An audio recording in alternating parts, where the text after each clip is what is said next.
তো সালাউদ্দিন সাহেবের কি সমস্যা টমস্যা এগুলি আমরা জানতাম।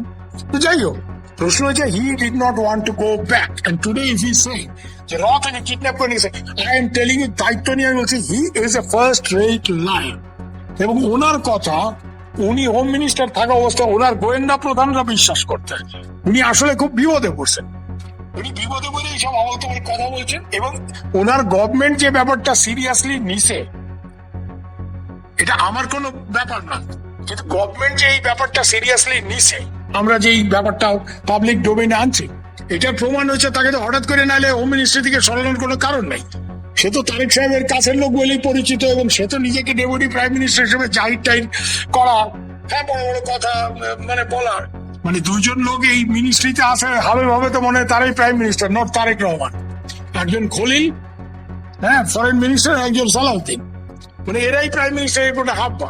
That he has been removed, এটা নিশ্চয়ই এক নম্বর তারেক রহমান নিশ্চয়ই তার কার্যকলাপে বিরক্ত। দুই নম্বর হচ্ছে তারেক রহমান এই যে মানে ব্যাপারটা হচ্ছে, এটা নিজের সরকারের উপর যাতে না বর্তায় তার জন্যই নিজের সরকারকে ইনসুলেট করার জন্য এই কন্ট্রোভার্সির থেকে সে ওনাকে সরায়, যে হোমে না থাকলে আর সে এইসব আমল কথা বলার সাহস পাবে না বা বলবেও না, বলার সুযোগও থাকবে না। হ্যাঁ, এখন সে ওই ইএফএ নিয়ে ব্যস্ত হইতে হবে তাকে তো এলজিআরডি তে যদি দেয়, তো তাহলে ওই সামনে ওই সব ইউনিয়ন পরিষদের নির্বাচন এগুলি নিয়ে তাকে ব্যস্ত হইতে হবে। তার হাতে হোম থাকবে না, পুলিশ থাকবে না। কিন্তু তার নিজের পুলিশ কর্তারা, তার নিজের গোয়েন্দা বিভাগের মানে লোকজন আমাকে ফোন করে, মানে serving officers of his organisation, যার বস উনি, তারা আমাকে বলছেন দাদা দিছেন, কাপাইলেছেন, এই করেছেন, মানে they have been congratulating me। আমি বলছি আমাকে congratulate, I have just told the truth। আমি যতটুকু সত্যটা জানি, এটাই আমার কাজ সাংবাদিক হিসেবে। রাজনীতিবিদরা তাদের কাজ হচ্ছে সবসময় মিথ্যা কথা বলা, 90% occasion out of 100 they are live. সালাউদ্দিন যদি এটা বলে থাকে যে র থেকে কিডন্যাপ করে নিয়ে আসছে, he is a first rate liar. He was not kidnapped, he was begging raw officers हमको वापस मत भेजिए, আমাকে ফেরত পাঠানো, ডোন্ট সেন্ড মি ব্যাক। এবং উনি তো সবার সাথে দেখা করতেন, মানে সানরাইজ গেস্ট হাউসে কেন রাখবে তাকে তো জেলে রাখবে। তাইলে তাকে যদি র কিডন্যাপ করে নিয়ে রাখে, তাহলে হয় জেলে রাখবে, অথবা রয়ের যেসব সিক্রেট সেল আছে, হ্যাঁ যেগুলি নিয়ে বাংলাদেশে অনেক চর্চা, রয়ের আয়না ঘর এইসব বলে না, যে রয়ের এরকম এই সেই, হ্যাঁ র নিয়ে তো বাংলাদেশে এমন একটা কথাবার্তা, আমি তোমার দুইটা গল্প বলি, মানে তুমি শুনলে খুব মানে হাসবা। হ্যাঁ, আমার এক বোন আছে, ওর নাম হচ্ছে আয়েশা, ও কুমিল্লা মহিলা লীগের সাংগঠনিক সম্পাদিকা। কিছুদিন আগে জেল থেকে ছাড়া পাইছে, 4-5 মাস জেল কেটেছে। সে আমার একবার একটা গল্প বলে, তার একটা নামটা আমি ভুলে গেছি, শাকিল না সাবির এরকম একটা নাম। বলে দাদা, আমাদের কুমিল্লায় এক বেটা নিজের বুক ফুলায় রয়ের লোক বইলে সে আওয়ামী লীগের লোকের কাছ থেকে চান্দা নেয়, সে তোমাকে টিকিটের ব্যবস্থা করে দেবো। তো এইটা শুনে রয়ের এক অফিসারকে আমি যখন এই ঘটনাটা বলছি, পাঞ্জাবি লোক, সে বাংলাদেশে পোস্টেড ছিল, তো সে বলে ক্যা বাত বল রে আপ? আমি বললাম, তো সে আমার এই বোনকে চেনে। আমি বললাম হাম নেই বল রা, ये আয়েশা বলা है, এটা আয়েশা বলছে। বলছে আয়েশা তো ঝুট নেই বলে, আমি আয়েশা এটা বলছে। বলে বাংলাদেশে আমি এই লোককে চিনি না, আমি রয়ের স্টেশন চিফ, আর আমাদের নাম করে সে চাঁদাবাজি করতেছে রয়ের লোক বলে। হ্যাঁ, আমি বললাম ও চাঁদাবাজি শুধু করতেছে না, ওর 3 বেগম আছে, ও 3টা বিয়ে করে ফেলছে। বলে আরে क्या बात बोल रहा है दादा, हम रॉ का स्टेशन चीफ जॉइंट सेक्रेटरी, हम एक बेगम झेल रहा है। মানে আমি এক বেগম নিয়ে সন্তুষ্ট থাকতে হয়েছে, আমি রয়ের একটা জয়েন্ট সেক্রেটারি, আর রর কোনো কিছুই না, শুধু গপ মারে র বলে সে 3 বেগম নিয়ে ঘুরতেছে, সে আওয়ামী লীগের। জি দাদা, তাহলে ওই যেখান থেকে বলতেছিলাম ওই গল্পটা, তো তাহলে রাশেদ, মানে এইটা একটা ছোট গল্প তোমাকে বললাম, কিন্তু এটা ঘটনা যে যে রয়ের আসলে স্টেশন চিফ, সে কিছুই জানে না, আরেক লোক সে বইলে বেড়াইতেছে আমি রয়ের লোক, আমি ইন্ডিয়ানদের খুব কাছের লোক, এবং সে বিভিন্ন লোকের দিকে চান্দা টান্দা তুলতেছে, এবং এত চান্দা টান্দা তুলছে, এত ধনী হয়ে গেছে যে তার 3 বেগম করে ফেলছে। और रॉय लोग बोलते हैं हम खुद रॉय का आदमी होके एक बेगम लेके बैठा है और ये 3 बेगम लेके घूमता है। तो মানে বাংলাদেশ তো মানে র সবই করে, র খাটের নিচে, চোখের নিচে। হ্যাঁ, মানে সবই করতেছে, যেখানে যা মার্ডার হইতেছে, ইউনুস সাহেবের আমলে মব হয়েছে, এগুলি সবই করে। ওগুলি বলে লাভ নেই। তো সালাউদ্দিন সাহেব, আমি খুব দায়িত্ব নিয়ে বলতেছি, হি ইজ এ লায়ার। ওনাকে বাংলাদেশের কেউ নিয়ে এখানে ফেলে আসছিল, উনি নিজে ক্রস করেন এই বর্ডার, এটা আমি বলবো।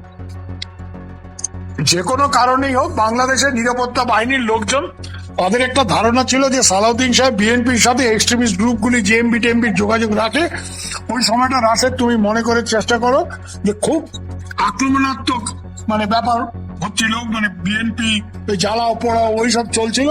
সো পারাস বাংলাদেশ সিকিউরিটির কোন লোকজন এইরকম একটা কিছু করছে এবং নিয়ে ইন্ডিয়াতে ফেলাইছে। ইন্ডিয়ার ন্যাচারাল ট্রেসপাসের কেস দিতে তারা গেছে, তারপরে সে নিজে আমাকে ফেরত পাঠায় না।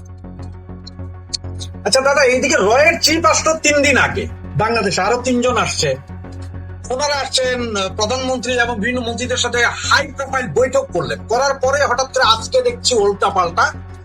সালাউদ্দিন সাহেব নাই, এনি সাহেব স্বরাষ্ট্র প্রতিমন্ত্রী হলেন, সম্ভবত আপনার আগের এলজিআরডির মিনিস্টার যিনি আছেন মির্জা ফখরুল, উনি হয়তো রাষ্ট্রপতি হবেন। আবার এদিকে শুনছি তারেক জিয়া ব্রিক্সের সম্মেলনে যাবেন না, তবে উনি এমনি দ্বিপাক্ষিক কোন মিটিং এ দিল্লিতে যাবেন। এই সবকিছু মিলিয়ে এদিকে শোনা যাচ্ছে আবার শেখ হাসিনার বিরুদ্ধে মামলাগুলো স্থগিত হতে পারে। বিষয়টাকে কেমন করে দেখছেন? না, রয়ের চিফ 3 জন সিনিয়র অফিসার নিয়ে ওখানে গেছে, সে তো আর টাঙ্গাইলের চমচম খাওয়ার জন্য যায় নাই বা কুমিল্লার রসমালাই খাইতে যায় নাই। সে এখানে গেছে ডেফিনেটলি একটা উদ্দেশ্য নিয়ে গেছে, এবং সেটা মূলত আমি যতটুকু বুঝি, শেখ হাসিনা দেশে ফিরলে তার সিকিউরিটির ব্যাপারটা সুনিশ্চিত করা, যাতে তার উপর হামলা টামলা না হয় বা তাকে তৎক্ষণাৎ ফাঁসি টাসি না দেওয়া হয়, এরকম একটা মানে ব্যাপার বোঝার জন্য, মানে সরজমিনে ব্যাপারটা বুঝে আসার জন্য যে কি দাঁড়াবে। 2 নম্বর হচ্ছে তারেক সাহেবের দিল্লি আসা নিয়ে একটা জল ঘোলা হইতেছে। প্রথমে তাকে ইনভাইট করা হয়েছে প্রাইম মিনিস্টার, তারপরে আমাদের এখানে লোকজনের ধারণা হয়েছে যে হয়তো তারেক সাহেব বাংলাদেশে যে একটা অ্যান্টি ইন্ডিয়ান ইকোসিস্টেম, তাদের চাপ, এই জামাত টামাত এনসিপি হইচই, এর জন্য হয়তো উনি সরাসরি আসতে চাইতেছেন না ইয়েতে দিল্লিতে। এই জন্য ওনাকে বিমস্টেকের চেয়ারম্যান হিসেবে ইনভাইট করছে, যাতে উনি বলতে পারেন যে উনি একটা মাল্টিলেটারাল ফোরামের মিটিং এর জন্য যেতেছেন। এখন এইটা নিয়েও আপত্তি যে ওনাকে কেন বিমস্টেকের। আমাদের লোকজনের বক্তব্য হয়েছে, we want to bring you to Delhi, তো তুমি যেটাতে কমফোর্টেবল সেটা বলো আমাদের। এবং এর জন্য লক্ষ্য করো যে ওনার সাথে পরাগ জৈন রয়ের চিফের কথা হয়েছে কিনা আমার জানা নাই, কিন্তু ডেফিনেটলি আমাদের রাষ্ট্রদূত দীনেশ ত্রিবেদীর সাথে কথা হয়েছে, ওগুলি ছবিও বেড়েছে। এবং এরপরেই দীনেশ ত্রিবেদী কিন্তু মোদিজিকে ব্রিফ করার জন্য দিল্লি ছুটে গেছে। এই ব্যাপারগুলি আছে। আর ইন্ডিয়ার মেইন একটা ব্যাপার আছে, এটা যে বাংলাদেশের প্রপার ডেমোক্রেসি ফিরে আসুক, আওয়ামী লীগের উপর থেকে ব্যানটা উঠায় নাও। এটা আমরা বার্মিজ যে জুনটার যে প্রধান, এখন যিনি রাষ্ট্রপতি, এতদিন আর্মির চিফ ছিলেন জেনারেল মিং অংলাইন, যখন ইন্ডিয়াতে আসছিল তাকেও আমরা এই কথা বলছি যে তোমার দেশে এই যে গৃহযুদ্ধ চলছে, এটা নিরসনের একমাত্র পথ হচ্ছে তোমরা এই মারামারিটা বন্ধ করে সবগুলি দল যারা যুদ্ধ করতেছে, যে সব আঞ্চলিক দল বা অন্যরা, তাদেরকে টেবিলে বসায় বাংলাদেশে একটা সুস্থ, বার্মাতে মায়ানমারে একটা সুস্থ গণতন্ত্র ফিরে আনো। সেনাবাহিনী তার কাজ করবে, সেনাবাহিনী সীমান্তে থাকবে, সেনাবাহিনী ব্যারেকে থাকবে, কিন্তু সরকারটা একটা প্রপার ডেমোক্রেটিকলি ইলেক্টেড গভর্নমেন্টের হাতে দাও। তো এটা ইন্ডিয়া সবাইকেই বলে। ইন্ডিয়া এই ব্যাপার পাকিস্তানের ক্ষেত্রে বলছে। পাকিস্তান, মায়ানমার বা অনেক সময় বাংলাদেশও তো এই লাইনেই না, গণতন্ত্রের নামে পাকিস্তানে গণতন্ত্র আছে, অথচ ইমরান খান একটা এত বড় পলিটিক্যাল পার্টির লোক, ফরমার প্রাইম মিনিস্টার, তাকে 2 বছর জেলে ঢুকায় রেখে দিয়েছে নির্বিচারে। বাংলাদেশে আওয়ামী লীগকে ব্যান করা, আওয়ামী লীগের কোন নেতা দোষ করে থাকলে তার বিরুদ্ধে মামলা মোকদ্দমা করার তো উপায় আছে, কিন্তু পুরো দলটাকে তুমি ব্যান করার অর্থ কি? ভারতে আজকে কংগ্রেস ইলেকশন হেরে গেছে 2014-তে, 12 বছর Congress is out of power. তাই বলে কি কংগ্রেসকে ব্যান করে দেবে? প্রশ্নই ওঠে না। ইংল্যান্ডে আজকে লেবার ক্ষমতায় আছে, কনজারভেটিভ আউট অফ পাওয়ার, তাকে ব্যান করে দেবে? তো আওয়ামী লীগ তো কোনো 1 হুজুর 2 হুজুরের এই নিজামত খেলাফত টাইপের দল না রে ভাই। Awami League is a major political party. Awami লীগের উপর ব্যান ততক্ষণ না তুলবে ততক্ষণ বাংলাদেশের স্থিতিশীলতা ফেরা সম্ভব না। ওই জুলাই বিপ্লবীরা যে যাই বলুক, হ্যাঁ, ওগুলি বলে কোনো লাভ নেই। তো this is what India has tried to convey. Royal চিফের যাওয়া এবং 3 জন অফিসার নিয়ে, আর আমি যতটুকু জানি রয়ের সাথে একসময় ভারত আর বাংলাদেশের মধ্যে ইন্টেলিজেন্স কোঅপারেশন একটা সাংঘাতিক একটা মানে এফেক্টিভ জায়গায় ছিল, বিশেষ করে টেররিস্ট কাউন্টার করার ক্ষেত্রে। ইউনূস সাহেব আসার পর থেকে র ডিজিএফআই এর যে লিয়াজো কমিটিগুলি যে মিটিং বন্ধ হয়ে গেল, জুন মাসের 24 সালে লাস্ট হয়েছে, তারপরে হয়নি। এগুলি আবার রিভাইভ কি করে করা যায়, ইন্টেলিজেন্স কোঅপারেশনটাকে একটা প্রাতিষ্ঠানিক ভাবে আবার কি করে করা যায়, এই ব্যাপারগুলি নিয়ে আলোচনা করছে।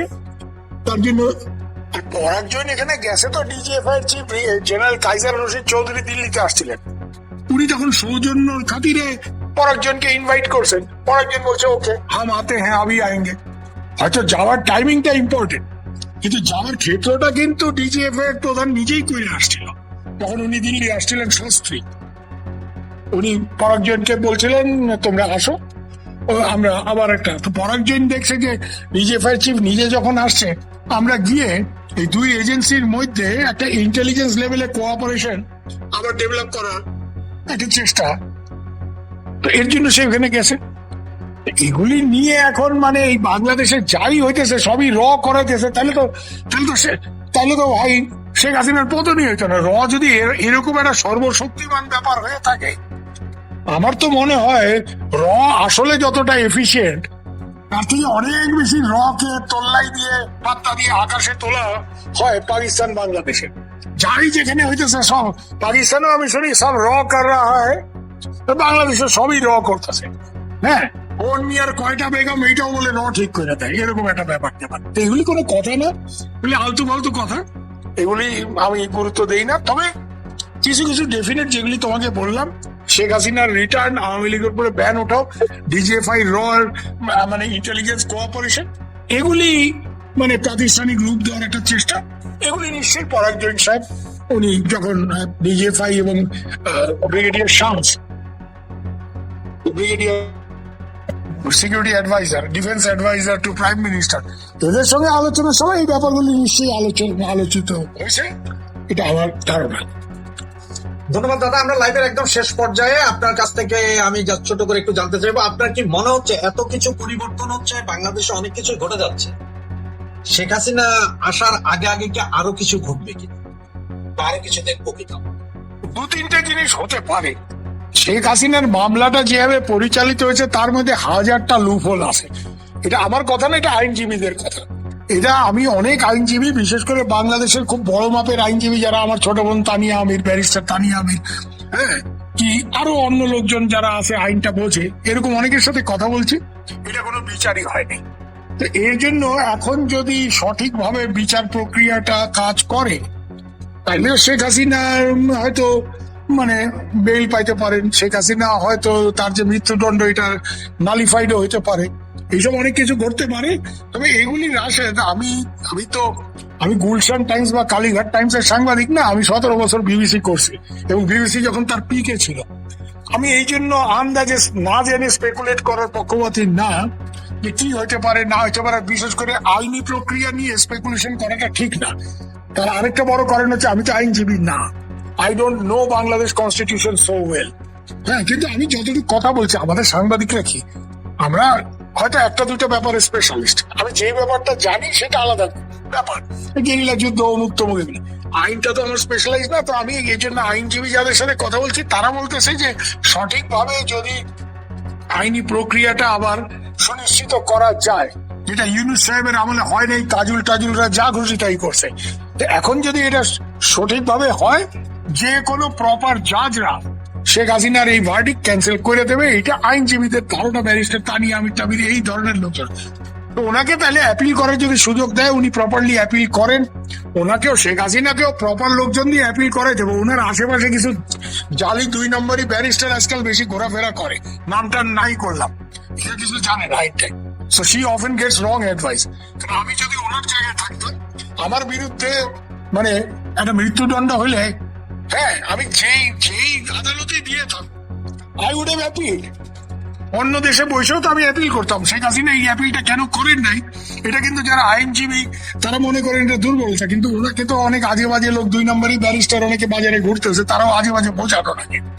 তো ওনাকে মানে প্রপার লিগেল কাউন্সিল নিয়ে উনি যদি ফাইট করেন আর বাংলাদেশের আদালত যদি আইনটাকে সঠিকভাবে আইনের মতো করেই প্রণয়ন করে, তাইলে শেখ হাসিনা আইনের স্বাভাবিক প্রক্রিয়ার গুণেই ছাড়া পাইতে পারেন, বেল পাইতে পারেন, ওনার মৃত্যুদণ্ড নাকচ হতে পারে। এটার জন্য যে র এখানে গিয়ে এটা করায় ফেলতেছে, I don't believe this theory.